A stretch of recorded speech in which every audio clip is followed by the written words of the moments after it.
envíame a mí. Y por todo el mundo y predicar el Evangelio a toda criatura. ¿Y quién irá? Que por nosotros hablará.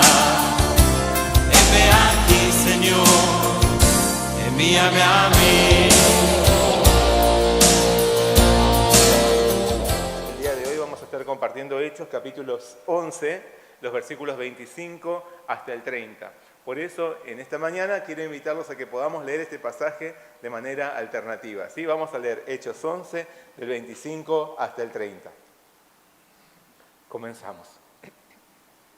Después fue Bernabé a Tarso para buscar a Saulo y hallándole le trajo a Antioquía.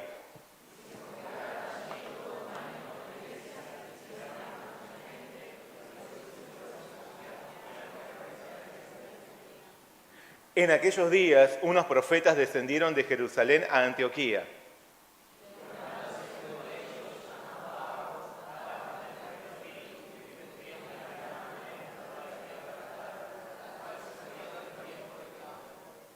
Entonces los discípulos, cada uno conforme a lo que tenía, determinaron enviar socorro a los hermanos que habitaban en Judea.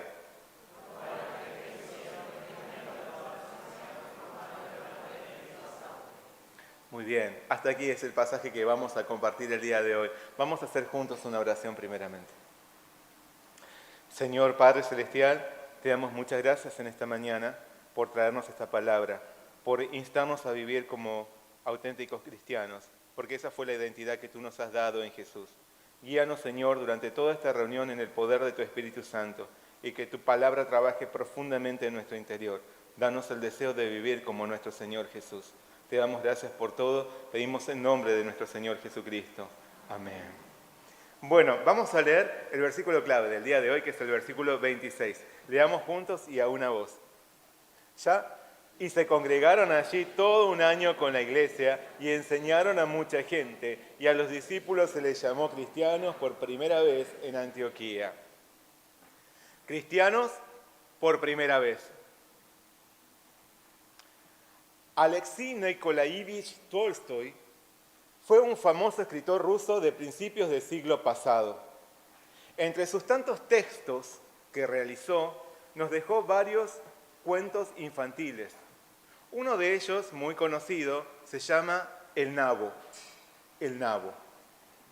Esta historia relata que una vez un anciano plantó un nabo al que todos los días regaba con el deseo de que creciese y se volviese grande. Todos los días iba, lo regaba y le decía, Nabito, Nabito, crece. Todos los días. Finalmente el nabo creció y se volvió enorme. En ese momento, este señor quiso arrancar el nabo para comerlo. Y tiró del nabo, pero no pudo sacarlo. Así que fue a buscar a su esposa. La anciana tiró del anciano, el anciano tiró del nabo, pero no pudieron arrancarlo. Así que la anciana fue a buscar a su nieta. La nieta tiró de la abuela tiró del abuelo, el abuelo tiró del nabo, pero no pudieron arrancarlo. Así que la niña fue a buscar a su perro. El perro tiró de la niña tiró de la abuela tiró del abuelo, el abuelo tiró del nabo y no pudieron arrancarlo. Así que el perro fue a buscar al gato. El gato tiró del perro, el perro tiró de la niña tiró de la abuela tiró del anciano y aún así no pudieron arrancarlo. Así que el gato fue a buscar a la rata. La rata tiró del gato, el gato tiró del perro, el perro tiró de la niña tiró de la vieja tiró del viejo y tiraron y finalmente pudieron arrancar el nabo. Es claro que la moraleja de este cuento es que la unión hace la fuerza, pero hay mucho más que podemos ver en este cuento. En la historia reluce la perseverancia, la paciencia y la humildad del anciano. Él puso empeño en el cuidado de su nabo, pero supo pedir ayuda para recoger el fruto en el que invirtió mucho tiempo y dedicación. Asimismo, en el cuento, vemos la unidad desde el más grande al más pequeño entre quienes cooperaban, mostrando que ninguna ayuda es de despreciarse. En una misma labor, de forma desinteresada, los personajes hicieron a un lado sus diferencias con el propósito de ayudar al viejo a cosechar su delicioso nabo. A la hora de obtener los frutos de una esmerada labor, no siempre es posible para los que sembraron realizar toda la obra solos. Así sucedió en la radiante iglesia de Antioquía, donde fue necesaria la ayuda de discípulos bien preparados para una efectiva cosecha de almas. Y la colaboración produjo cambios sustanciales tanto dentro como fuera de la iglesia antioquena. Los hermanos crecieron en número y en su influencia en su sociedad. Así fueron reconocidos como un grupo con identidad propia y se les llamó cristianos por primera vez. La obra de Dios no se realiza en soledad. Todos somos llamados a colaborar. Todos somos importantes dentro de la obra de Dios. Que nuestro amor y cooperación nos distingan y nos den identidad como seguidores de Cristo, aquel que nos amó, nos salvó y nos llamó a ser parte de su gloriosa obra. Amén. Como habíamos visto la semana pasada, Bernabé fue enviado desde Jerusalén a la ciudad extranjera de Antioquía para animar a los nuevos hermanos. Allí, los esparcidos por la persecución habían comenzado una nueva iglesia por compartir el Evangelio y predicado tanto a judíos como también a gentiles. Con gran amor pastoral, Bernabé, cuando llegó y vio la gracia de Dios, se regocijó y exhortó a todos a que con propósito de corazón permaneciesen fieles al Señor. Entonces, una gran multitud fue agregada al Señor. Viendo que el trabajo era mucho y que hacían falta obreros en Antioquía, Bernabé tomó una importante decisión. Él reconoció con humildad que necesitaba ayuda para afianzar aquella nueva iglesia. Por eso, después fue Bernabé a Tarso para buscar a Saulo y hallándole le trajo a Antioquía. Saulo había sido un feroz perseguidor de la iglesia, pero habiendo tenido un encuentro personal con Jesús, fue conquistado por el Señor. Sin embargo, no resultó fácil para los hermanos creer que su conversión había sido real. Fue Bernabé quien se acercó a él y con un gran corazón lo integró a la iglesia de Jerusalén. Saulo, aquel antiguo opositor, se volvió un sabio e irrefutable predicador por su convicción de salvación en Cristo y su vasto conocimiento de la ley de Dios. Por este motivo, algunos judíos quisieron matarlo, primero en la ciudad de Damasco y después en Jerusalén. Así que, como nos dice la palabra, cuando supieron esto los hermanos, le llevaron hasta Cesarea y la enviaron a Tarso. Tarso era la ciudad natal de Saulo, donde podría estar seguro y protegido de los adversarios. Allí se quedó por más de 10 años en reserva, en resguardo, en meditación y preparación espiritual, aguardando los tiempos de Dios. Finalmente, esa larga espera llegó a su fin por medio de Bernabé, que vino a buscarlo para que lo acompañara en el establecimiento de la numerosa iglesia de Antioquía. En ese lugar, Saulo comenzó a llevar a la práctica el conocimiento que adquirió durante años de estudio y meditación personal. De esta forma, Antioquía se volvería un campo de formación espiritual, no solo para los pobladores, sino también para Bernabé y para Saulo.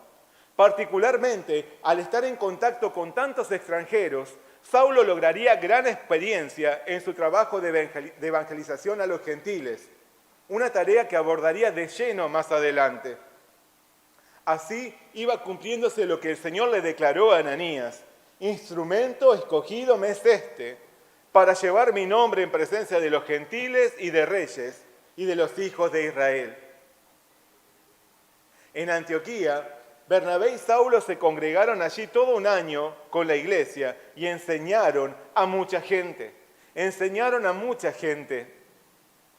Los frutos abundaron como resultado de la colaboración y de la incansable labor de estos dos grandes hombres de fe y de una fiel comunidad de creyentes.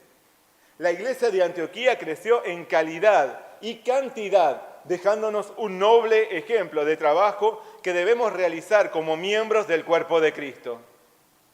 Por un lado, de Bernabé aprendemos su humildad y espíritu de cooperación. No todos los que ocupan un cargo de autoridad en la iglesia reconocen que necesitan ayuda cuando sus fuerzas llegan al límite. Algunos prefieren emprender la labor por sí mismos sin recurrir a nadie más, como si fueran superhéroes que se lanzan a una maratónica aventura desoyendo el riesgo del desgaste y las limitaciones humanas. Otras veces, tristemente, no hay quienes se postulen o se comprometan a colaborar. Sin embargo, como vemos en la iglesia de Antioquía, la obra de Dios crece a partir del trabajo conjunto. Dios bendice la iglesia donde existe una sincera colaboración entre sus miembros. Salomón declaró: es mejor ser dos que uno, porque ambos pueden ayudarse mutuamente a lograr el éxito. Si uno cae, el otro puede darle la mano y ayudarle. Pero el que cae y está solo, ese sí que está en problemas. Reconocer que no podemos hacer toda la obra del Señor por nosotros mismos no es una muestra de debilidad, sino de humildad. Tampoco significa que busquemos desligarnos de toda responsabilidad, sino compartir la carga y multiplicar la bendición. Saber colaborar entre hermanos, tal como lo hizo Bernabé al buscar a Saulo, es fundamental para el crecimiento de cualquier comunidad, grande o pequeña, que sirve al Señor. Desde un grupo celular hasta la iglesia misma. Por otro lado, de Saulo podemos aprender su intensa preparación y paciencia y su predisposición a servir la obra de Dios. Saulo tuvo un enorme deseo de ser utilizado para la expansión del Evangelio. En un principio salió con ímpetu a predicar a Jesús, pero al reconocer que aún no era su momento, supo resguardarse y esperar los tiempos de Dios.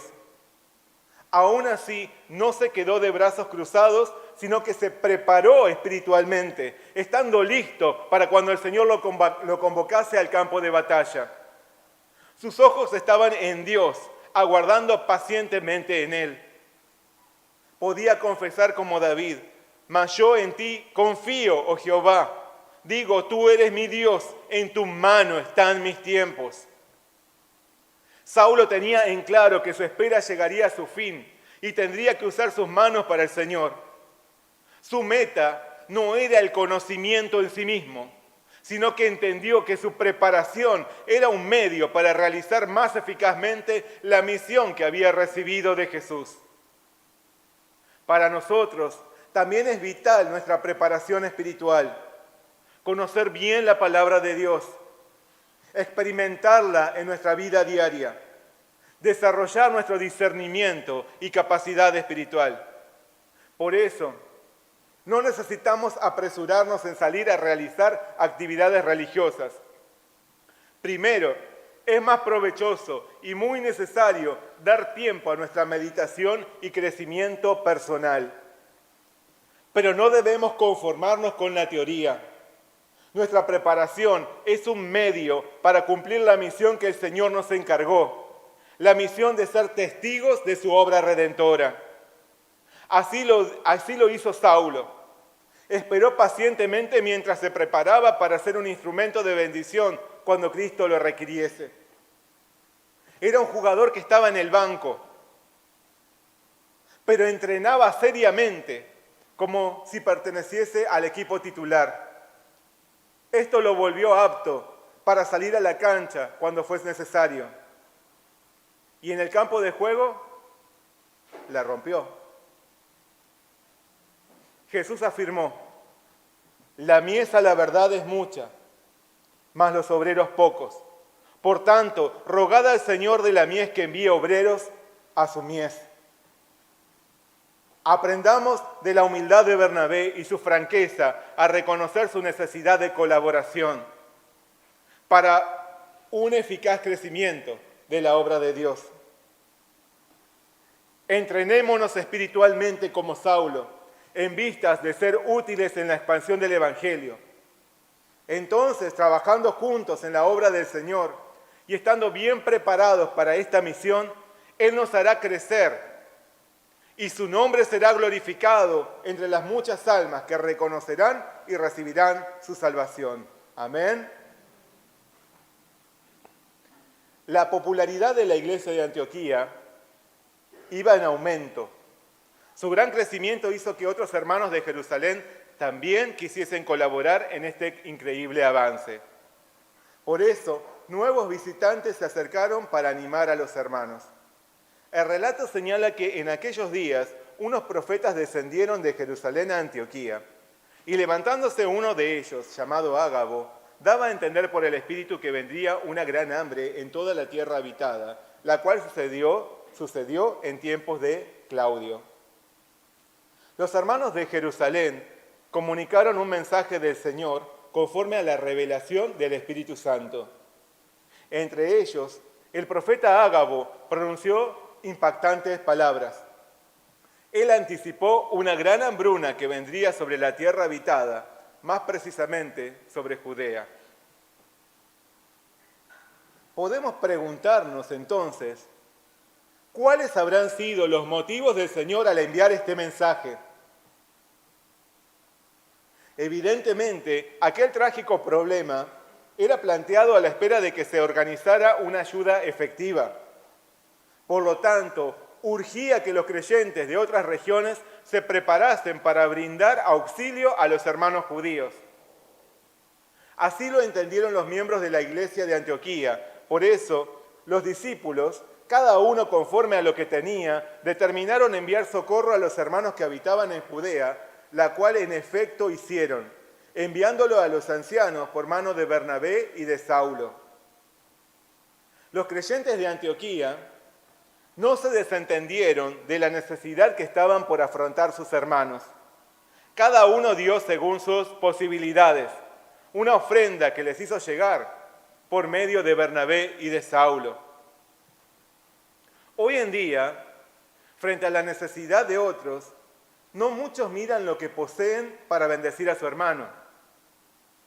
Más bien, al ver que alguien necesita algo, la respuesta espontánea, automática, inmediata es: voy a orar por vos. Voy a orar para que Dios te provea todo lo necesario, hermano. En realidad, Dios les mostró a los hermanos de Antioquía una necesidad apremiante y venidera, no solo para activarlos en oración. ¿Qué le iban a decir al Señor al orar? Señor, tú nos mostraste que va a venir una gran hambruna, hace algo, por favor. En realidad, Dios reveló una calamidad que invadiría a los hermanos para que los cristianos mismos buscaran preparar y proveer un socorro. Y no para que se dejasen toda la responsabilidad en la sobrenatural provisión celestial. Cuando Dios le mostró al faraón que vendrían 7 años de vacas gordas, seguidos de 7 años de vacas flacas, no era para que los egipcios se largasen a llorar o viviesen la vida loca durante 7 años y después se dejasen morir. Ni siquiera era para que solo orasen y esperasen que Dios les proveyera todo. José entendió bien los propósitos del Señor, por eso sugirió almacenar en los años de abundancia todo el alimento que se pudiese para sustentarse en los años de escasez. Dios nos permite ver la necesidad de los otros, no solo para que oremos, sino para que también actuemos. No nos muestra lo que a otros les falta para que empecemos a orar esperando que Dios resuelva a todo, sino para que empecemos a orar, para que el Señor nos haga saber qué podemos hacer para ayudarles, cómo podemos socorrerlos, cómo podemos hacer algo en lo concreto. Tal como los hermanos de Antioquía, antes que un problema revelado sea creciente, apenas reconocido, debemos orar y actuar. No dejar pasar el tiempo, conscientes de que la voluntad del Señor es que busquemos de qué manera podemos ayudar de forma efectiva. Así lo hicieron los hermanos antioquenos, que realizaron una colecta. Una característica de la iglesia en la que reina el Espíritu Santo no es solo que se hable de lo que Dios revela, sino que además se practique concretamente el amor dentro y fuera de la iglesia ante la necesidad reconocida. Una iglesia llena del Espíritu Santo manifiesta una sincera generosidad. Hebreos nos dice, de hacer bien y de la ayuda mutua no os olvidéis, porque de tales sacrificios se agrada a Dios. La iglesia de Antioquía reconocía y practicaba esto. Por eso no fue casualidad que a los discípulos se les llamó cristianos por primera vez en Antioquía. Se les llamó cristianos por primera vez. ¿Qué es lo que esto implicaba? Para los hermanos de aquella época, significaba reconocerse públicamente como seguidores de Cristo. Era la forma con la que se identificaban ante el mundo. Soy un cristiano, soy un seguidor de Cristo. Por eso las autoridades reconocían que conformaban un grupo religioso independiente a otros. Aún así, por ser partidarios de Jesús, seguramente hubo quienes los relacionaban con su maestro, que fue condenado a muerte aparentemente por desafiar al emperador. Por eso, no faltarían quienes los tratasen de conspiradores o subversivos para descalificarlos. Entonces, el apodo de cristianos en boca de ciertas personas podía reflejar desprecio o burla. Aún así, para todo creyente, ser reconocido como un seguidor de Jesús revestía un incomparable privilegio. Ahora bien, ¿por qué nosotros nos hacemos llamar cristianos? ¿Por qué nosotros nos hacemos llamar cristianos?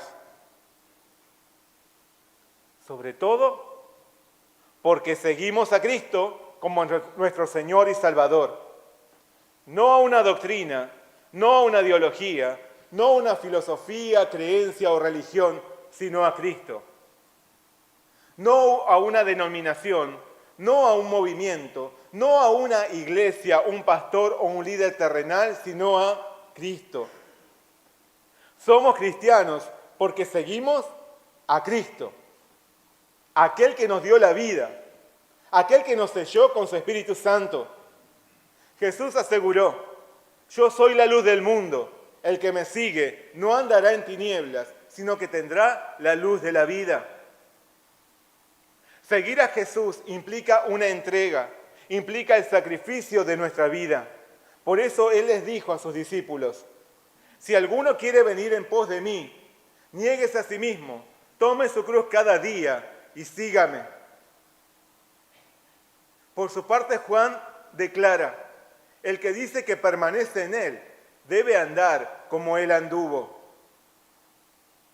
Un cristiano es un seguidor de Cristo, uno que ansía andar como Él anduvo. Por eso sigue sus pasos, vive para imitarlo en el amor, imitarlo en el sacrificio, imitarlo en la lucha espiritual por agradar y obedecer al Padre Celestial, imitarlo en su fidelidad a su misión. Por lo tanto, ser un cristiano, un seguidor de Cristo, implica ser un discípulo de Jesús. Ser un cristiano implica ser un discípulo de Jesús. Y entonces, ¿acaso en verdad somos cristianos? ¿O solo nos hemos apropiado del nombre? Los hermanos de la iglesia de Antioquía eran cristianos porque verdaderamente seguían a Cristo. Aprendían y practicaban su palabra, su amor, su humildad, su entrega, su generosidad, su obediencia. Los hermanos de la iglesia de Antioquía eran cristianos porque deseaban ser llenos del Espíritu de Cristo y se esforzaban por colaborar unos con otros, dentro y fuera de su congregación. Eran cristianos porque seguían los pasos de Cristo y estaban dispuestos a dar su vida por Cristo. Hoy son muchos los que se hacen llamar cristianos porque quieren identificarse con una religión, pero ¿querrán realmente seguir a Cristo? ¿Buscarán realmente imitarlo y reflejar su imagen? Como en el pasado, tal vez muchos necesitemos ser llamados cristianos por primera vez. Honestamente cristianos. Cristianos con lo que esto implica, con la humildad, la espiritualidad, la conciencia de colaboración de Bernabé, con la pasión por el conocimiento, la paciencia y la disposición de Saulo, con la generosidad, la sinceridad y la entrega de los hermanos de Antioquía, con el carácter de Cristo. Tomemos el compromiso de vivir como auténticos discípulos de Jesús. No hagamos que el ser cristianos sea un simple apodo que otros usan para criticarnos por nuestras vidas poco ejemplares. Antes que hacernos llamar cristianos, esforcémonos por vivir como cristianos. Reflejemos la presencia de nuestro Salvador Jesús y que, como en la iglesia de Antioquía, muchos se acerquen a Cristo al ver nuestras vidas consagradas y que saben practicar concretamente el amor. Que al ver nuestra vida en unidad y colaboración, nuestra vida comprometida y sacrificada, muchos reciban salvación, muchos obtengan esperanza, muchos describan su misión en esta vida y muchos adquieran el honor de vivir como auténticos cristianos, discípulos de Jesús. Amén. Vamos a orar juntos. Señor Padre Celestial, te damos muchas gracias por la palabra del día de hoy. Señor, hoy podemos ver cómo tú nos llamaste a ser cristianos, seguidores de tu Hijo Jesucristo. Señor, ayúdanos para que también nosotros podamos honrar tu nombre con nuestra vida. No deshonrarlo, sino honrarlo. Señor, ayúdanos a aprender de los hermanos que vivían con toda pasión en la iglesia de Antioquía, como Bernabé, como Saulo, como todos los creyentes. Danos la abundancia de tu Espíritu Santo. Enséñanos a vivir como seguidores de Jesús, como discípulos de Jesús. No seamos cristianos solo por la palabra, solo de palabras, solo por identificarnos de manera terrenal. Seamos cristianos con todo lo que esto implica, entregando nuestra vida a ti, entregando nuestra vida a nuestro Salvador Jesús. Señor, enséñanos a vivir como cristianos. Te damos, Señor, muchas gracias por la palabra del día de hoy. Y gracias, Señor, por tu amor y tu paciencia hacia nosotros, por habernos llamado a la salvación de Jesús y por invitarnos a llevar una vida en Él. Guíanos, Señor, guíanos con tu Espíritu Santo. Pedimos todo en el nombre de nuestro Señor Jesús. Amén. Envíame a mí.